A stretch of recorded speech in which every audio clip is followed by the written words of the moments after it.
Hey everyone, Devotional for Good Friday, April the 10th, 2020.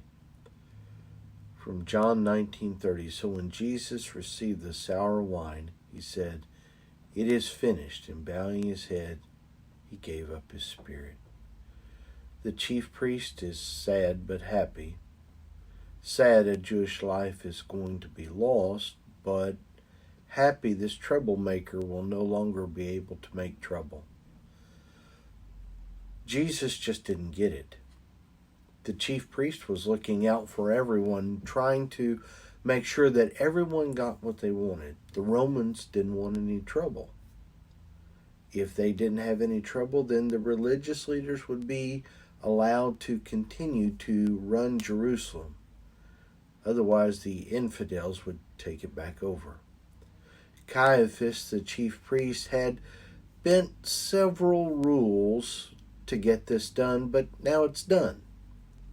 They could all go on celebrating Passover in peace. The Romans would let their guard back down, and things would go back to normal.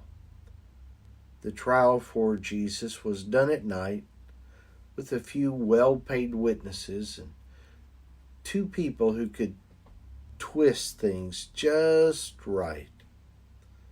Oddly enough, Jesus doesn't protest the mistreatment by the government or by the officials.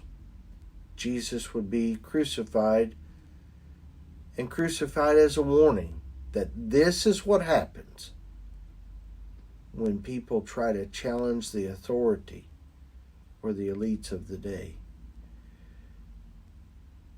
And as Jesus is arrested, he is beaten horrifically, and he is now hanging on the cross. The last thing he says is, "It is finished." What's finished? What's finished is his work. Doing the Father's will on earth is finished. Securing salvation for all who believe is finished. The price of redemption being paid is finished.